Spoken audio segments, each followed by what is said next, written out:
After 4 months of dating, I realized I was doing all the work. So I did something I'd never done before. Hi, I'm Carl, I'm 32, I met Justine 28, through mutual friends earlier in 2025. She didn't walk into the room and steal my attention right away. She had a soft laugh, a calm presence. She wasn't loud, but people listened when she spoke. I noticed her before she noticed me. The first time we really talked, we were all sitting around a table. Music playing, drinks everywhere. She mentioned liking the same niche movie genre I love. I leaned in, asked her about it. She smiled and answered, but she didn't really ask much back. At one point, I noticed her glass was empty. I got up, refilled it, and brought it back without saying much. She thanked me, warmly. That small moment stuck with me. Over the next few months, we stayed in this friendly space.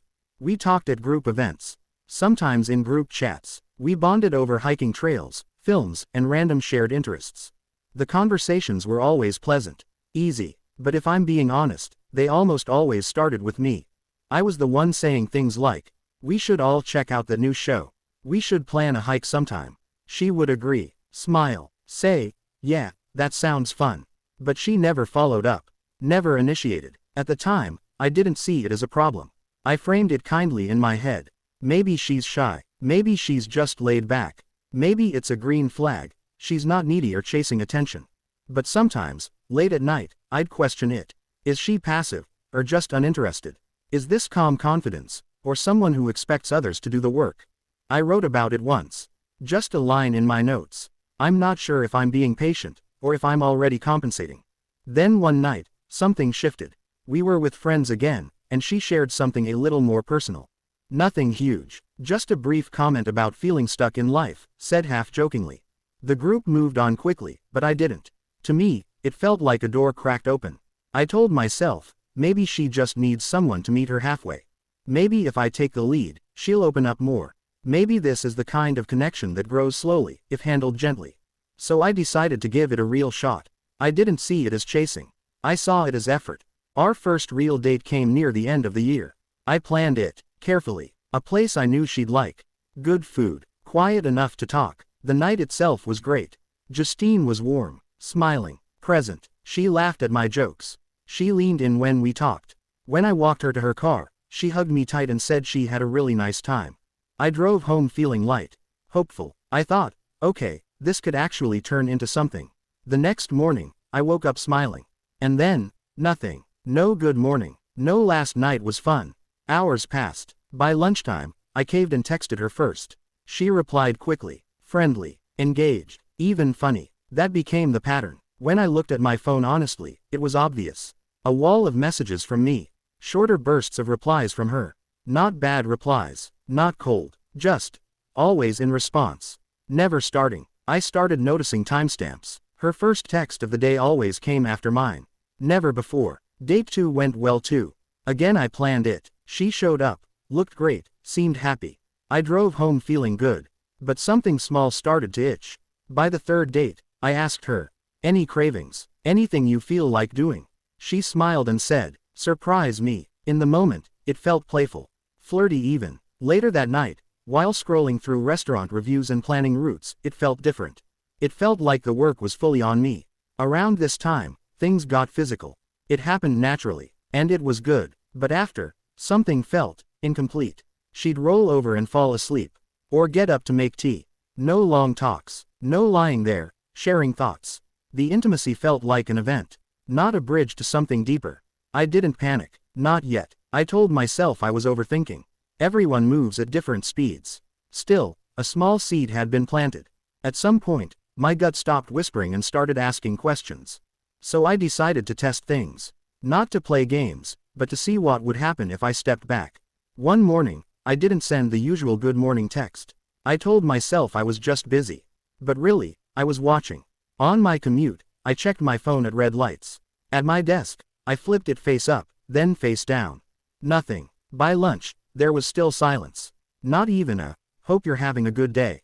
That hollow feeling settled in my chest. The one that says, if I don't show up, does this disappear? I caved and texted her first. She replied right away, cheerful and normal, no awareness that anything was missing. A few days later, I tried again. I said, I'd love to see you this weekend, but work fried my brain.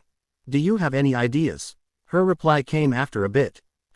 Not sure. Maybe we could just hang at your place and order in. It sounded easy and casual. But I heard what it really meant. I host. I plan the food. I pay. I create the space again. I didn't want to be that guy, but my brain started keeping score anyway. Dinner, $120. Movies, $60. Coffee runs, $15 here, $20 there. And then, standing out clearly, the one latte she paid for. $12. It felt petty to notice. But I noticed. Because effort isn't just money. It's initiative. And the imbalance was no longer subtle. I talked to an optimistic friend. Maybe she's just traditional, I said. Maybe she shows care in other ways. So I started looking for those other ways like a detective. A smile, a heart emoji, a quick reply. I stretched small things into proof. Because admitting the truth felt heavier than giving her the benefit of the doubt. But deep down, the data was adding up. And it wasn't pointing in a good direction. A few weeks earlier, Justine had been really sick. Bad flu. Couldn't leave her bed. I remember stopping at the store after work. Ginger ale, soup, her favorite trashy magazine she once laughed about. I drove over, left the bag at her door, didn't expect anything. She smiled and said, "That's really sweet of you." At the time, it felt normal. That's what you do when you care. Now, that memory felt like a blueprint she never opened. When I got sick, it hit hard. Fever, body aches, could barely get out of bed. My phone lit up once that morning. Her reply to my message from the night before. Feel better. And that was it. No follow-up. No, how are you doing? No, did you eat? I lay there scrolling, half awake. The group chat kept buzzing. Photos from a friend's vacation. Plans for next week. Justine was there, commenting, laughing, engaged, active. But not with me. Day 2 passed. Then day 3. Then day 4. Nothing from her. My other friends noticed I was gone and checked in. "Hey man, you okay? Still alive?" My sister called. Justine's silence became loud. It sat in my apartment with me. Heavy and undeniable. On day 4, I finally felt a bit better. I sat up, phone in hand, and stared at our empty message thread. And the realization landed, just, sad and clear. She wasn't thinking about me. I wasn't someone she worried about or checked on. I was an activity, something that happened when I showed up. Not someone she chose when I disappeared. And once I saw that, I couldn't unsee it. Once I was well enough to think clearly, I stopped guessing and started looking at facts. I opened my notes app and made 2 columns. What I do. I remember her stories and small details. I plan every date. I start almost every conversation. I check in when she's sick or stressed. I drive to see her. I pay for most things. I make emotional space for her. That column kept getting longer. It felt like a novel. Then I wrote the other side. What Justine brings does. Good company when we're together. Physical affection when it suits her. Replies to my messages. Bought me a latte once. That was it. Seeing it written down made my chest feel tight. Not because she was bad, but because the gap was impossible to ignore. Then I thought about her in our friend group. She's the one who always needs a ride but never offers to drive. The one who eats the snacks but never brings any. The one who shows up, enjoys herself, and leaves. No one complains, because she's pleasant. But no one relies on her either. And that's when it clicked. This wasn't something she was doing to me. This was just how she moved through the world. That realization turned the mirror on me. I thought about my ex. Different person, same dynamic. Me giving, me trying harder, me waiting to feel chosen. I had to ask myself an uncomfortable question. Was my giving actually generosity? Or was it a way to earn love? Was I trying to buy closeness with effort? That thought hurt more than anything Justine had done. I finally put words to it, first to a friend, then to myself. I don't need a project. I need a partner. I need to feel chosen, not just accepted. And once I said it out loud, I knew I couldn't keep pretending this was enough. Even after everything became clear in my head, my heart refused to catch up. I kept thinking about the months before we started dating. The friendship, the slow build, the way I had watched my feelings grow over time. The first time we kissed. The nights we spent together that felt warm and easy. Part of me kept whispering, maybe if I just communicate better, maybe she doesn't realize how I feel, maybe I'm expecting too much too soon. I started negotiating with myself. Maybe she just shows love differently. Maybe she needs more time. Maybe I'm being unfair. But another thought kept sitting quietly in the background, refusing to leave. How much more time do I give before I start losing myself again? Then another fear started creeping in. What if I looked like the villain? I imagined how the story might sound from the outside. Carl chased her for months. He asked her out. He slept with her. Then he dumped her because she didn't text him enough when he was sick. That version made me feel sick to my stomach. I didn't want to be the guy who used someone and walked away. That was never my intention. I really believed this could turn into something serious. I had pictured us growing together. The idea of hurting her, or worse, being misunderstood by our friend group, made me hesitate again and again. One night, I saw a new photo of her in our group chat. Justine was smiling, hair slightly messy, holding a drink, laughing at something off camera. That familiar feeling hit me immediately. The chemistry between us had always been strong. Easy. Natural. My brain tried to bargain again. Is this really enough reason to walk away? What if I regret losing someone I'm so attracted to? What if I'm throwing away something rare? Eventually, I knew I couldn't keep thinking in my own head. So I called my friend Matt. Matt is the kind of friend who doesn't sugarcoat anything. He listens quietly, then says the thing you don't want to hear but probably need. I told him everything. The texting imbalance, the planning, the money, the sickness, the silence, the list I made in my notes app. There was a long pause after I finished. Then Matt said, very calmly, "Carl, you're not breaking up with her because she didn't text you when you were sick." I stayed quiet. He continued, "You're breaking up with her because after 4 months, you still don't know if she actually cares about you. That's the real problem." The words landed heavy in my chest. "That's all the data you need," he added. For the first time, the situation felt painfully simple. Once the decision settled in my body, it didn't feel dramatic. It felt quiet, heavy. I knew dragging it out would only make it worse. So I asked Justine to meet during the day. Not dinner. We met at a small cafe near the park. She arrived smiling, like nothing was wrong. That almost made it harder. We sat down with our coffees, and after a few minutes of small talk, I stopped myself from delaying any longer. I took a breath. "Justine," I said, keeping my voice calm, "I've really enjoyed getting to know you. I respect you a lot. But over the past few months, I've realized something important about myself." She looked at me, attentive but neutral. "I need a relationship with more mutual effort and consistent energy." I continued, "I don't feel that developing here, and I think we're looking for different things." There was a pause. A long one. Her reaction. She blinked, clearly surprised. "Oh, okay," she said slowly. "I'm sorry you feel that way." That was it. No questions. No pushback. No curiosity about what I meant. For a second, that response hurt more than anger would have. It confirmed what I had been feeling all along. Then she added, "I thought things were good. I mean, you never really said anything was wrong." I nodded. "That's true. But I've been paying attention to how I feel. And I don't feel chosen the way I need to." She shifted in her seat. "So this is about texting?" I shook my head gently. "No, it's about effort, initiative, feeling like we're meeting each other halfway." There was another pause. Then, almost reflexively, she said, "I can try harder." It sounded rushed, like a solution offered too late, not something she actually wanted. I didn't argue. I didn't explain more. I didn't list examples. "I believe you," I said softly. "But I don't think this is something to fix. I think it's just a mismatch." She looked down at her coffee. I felt the familiar urge to comfort her, to soften it, to take responsibility for her feelings. "I didn't. I think you're a good person," I added. "This just isn't right for me. I really wish you the best." We finished our drinks in quiet.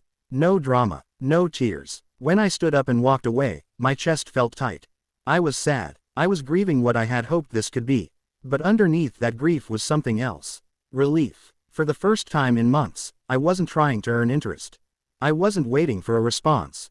I wasn't wondering if I mattered. I was just free. The breakup didn't explode outward. The first real test came a week later with the group hangout. Same bar, same long table, same rhythm. I almost didn't go. The easy move would have been to disappear for a while, let things cool off. But that felt like another version of me shrinking. So I went. I showed up on time, ordered a drink, laughed when it made sense. I just was normal. Justine wasn't there when I arrived. That alone shifted the air, like a chair left empty on purpose. People were polite, a little too polite. Conversations skimmed the surface. I could feel curiosity buzzing under everything, but no one went straight for it. Later, one of the mutual friends, someone I trusted, pulled me aside. "Hey," they said gently, "Justine's been pretty hurt." She said the breakup kind of came out of nowhere. I nodded. I'd expected that. "I get why it felt sudden to her," I said. "For me, it was something I'd been noticing for a while." I just realized we weren't on the same page about what a relationship should feel like. No one did anything wrong. I didn't defend myself. I didn't explain the sickness. I didn't bring out the ledger. That was important. This wasn't a courtroom. The friend nodded. Yeah, that makes sense. And I meant it when I said it. It really wasn't about blame anymore. A few days later, I saw a vague post on her social media. A quote about people changing suddenly, and not everyone who comes into your life is meant to stay. I felt the emotions, the old reflex to clarify, to correct and make sure I wasn't misunderstood. I didn't act on it. I realized something then that felt oddly peaceful. She wasn't lying. She was telling the only version of the story she could see. One where things happened to her. One where my choice appeared out of thin air. Over the next few weeks, the group didn't break. It rearranged. She came less often at first. Then more, but sat farther away. Conversations rerouted naturally. I found myself talking more with people I hadn't really connected with before. She did the same, and in that quiet reconfiguration, something subtle but powerful happened. The space I'd been filling with effort, explanation, and overgiving finally emptied out. For the first time in a long while, that space felt like it belonged to me again. The first Saturday night hit harder than I expected. No plans. No "what are we doing tonight" text. No quiet anxiety about whether I should reach out or wait to see if she would. Just an open evening and a silent phone on the coffee table. The silence was loud, but it was mine. I wasn't standing by for someone else's availability. I wasn't refreshing my messages. I wasn't negotiating my worth in real time. And that almost felt worse before it felt better, because I realized how addicted I was with her. Without that job, there was a void. I poured a drink, sat on the couch, and let the silence be uncomfortable. A few days later, curiosity got the better of me. I opened our message thread. And there it was, plain and undeniable. Page after page of check-ins. Follow-ups, jokes, invitations. Then her replies, kind, warm even, but always reactive. Always downstream of my effort. It wasn't subtle anymore. It was a record. Seeing it with distance was almost embarrassing. Not because I'd cared, but because I'd worked so hard to convince myself it was balanced when it clearly wasn't. I didn't overthink it. I didn't reread for nostalgia. I deleted the thread. The relief was immediate, like closing a browser tab that had been draining memory in the background for months. With that mental bandwidth back, things started happening almost accidentally. I deep cleaned my apartment. Not the rushed, surface-level cleaning I used to do before she came over, but the real kind. Closets, baseboards, old papers I'd been keeping around. I finished a book that had been sitting on my nightstand for weeks, always pushed aside because I was too busy planning the next date or replaying the last one. I had a long phone call with an old friend. Neither of us was watching the clock. There was no background tension about needing to respond to someone else afterward. My energy came back in pieces. One night, I opened my notes app and wrote a text that says, "Thinking of you, how was your day?" Without being prompted, a message that starts the conversation instead of responding to one. A date idea that isn't, "Whatever you want, but I heard about this place, want to try it Friday." Splitting a bill, or better yet, someone saying, "I've got this one." Simple things, almost laughably simple, yet reading the list, I felt something shift. These weren't unreasonable standards. They weren't demands. They were evidence of choice. That was the word that kept coming back to me. I didn't want to be tolerated. I didn't want to be useful. I didn't want to be the engine. I wanted to be chosen, in small, ordinary, unannounced ways. And sitting there alone, in the quiet I used to fear, I realized something that surprised me. This loneliness wasn't a setback. It was clarity. After a few days, I re-download the dating apps not with excitement. It was more like reopening a gym membership after an injury, careful, skeptical, half expecting pain. When I matched with a girl named Nina, I promised myself one thing. I wasn't going to perform. No auditioning, no proving, just observation. That alone felt new. From the start, I noticed I was looking through a different lens. On the date, I paid attention to things I used to gloss over. Did she ask questions and actually wait for the answers? Did she build on what I said instead of redirecting it back to herself? When we picked a place to meet, she suggested one closer to both of us instead of defaulting to my side of town. When the check came, there was a small pause. Both of us reached for it at the same time. Her hand went straight to her purse. No theatrics. No pretending not to notice. We ended up splitting it without a conversation. I felt my shoulders drop, like I'd been bracing for something I didn't need to brace for. At the end of the night, standing outside the restaurant, Nina smiled and said, almost casually, "I had a really good time. There's that new exhibit you mentioned. if you're free next week, I can look up tickets. The sentence landed like a lightning strike. Not because it was romantic. Not because it was grand. Because it was normal. No waiting and positioning herself as a passenger in her own life. Just initiative, offered lightly, without anything. For a split second, my brain tried to overcorrect. Am I reading too much into this? Is this just politeness? But the feeling in my body told me the truth. This wasn't anxious. It was calm. With Nina, things didn't rush forward physically. There was no sense of urgency, no need to escalate intimacy to secure the connection. And strangely, that made the connection feel more real. The momentum came from conversation. From shared curiosity. From both of us moving the ball forward without keeping score. I wasn't managing anything. I wasn't carrying anyone. I wasn't wondering where I stood. And walking home that night, I realized something quietly profound. The right dynamic doesn't make you feel chosen once. It makes you feel chosen continuously, in small, ordinary ways that don't need to be analyzed. For the first time in a long while, I wasn't hoping. I was simply present. A few months later, on an ordinary afternoon, my phone buzzed and I almost ignored it. It was Justine. Her message was, "Hey, hope you're well. I was cleaning out my closet and found that book you lent me. Made me think of you." For a second, I almost got happy. Old me would have felt things immediately. Especially the urge to reply fast, and see if this was the start of something again. I would have read into the timing, into the phrasing, into the fact that she reached out at all. But now, the message reads differently. It's not a bridge, it's a breadcrumb. I didn't reply right away, because there was no urgency anymore. The next day, I send back one clean sentence. "Hey, thanks for letting me know. You can just donate it or pass it on. Take care." That's it. No follow-up question. No emotional door left cracked. When I hit send, there was no rush of pride. Just a quiet sense of alignment. Like choosing the right lane without thinking about it. A week later, I went to a small house party. I was half listening to a conversation when I noticed a guy across the room. He was doing everything in front of a girl. Refilling her glass, adjusting plans, laughing a little too hard, checking her face for approval. She was pleasant but distant. On her phone, scanning the room, receiving without really giving. And suddenly, I saw it. That was me before. I feel a brief pang of memory. I know the exhaustion waiting for him. I know the mental math he's doing, the hope that effort will turn into closeness if he just keeps going. But I also know how that story ends. And for the first time, I didn't feel the need to warn him. Everyone has to learn it in their own time. Later that night, alone, the thought surprised me. I'm grateful for Justine, for the clarity. She wasn't cruel. She wasn't manipulative. She was simply herself. And in being exactly who she was, she showed me something I'd been avoiding for years. You cannot build a partnership on your effort alone.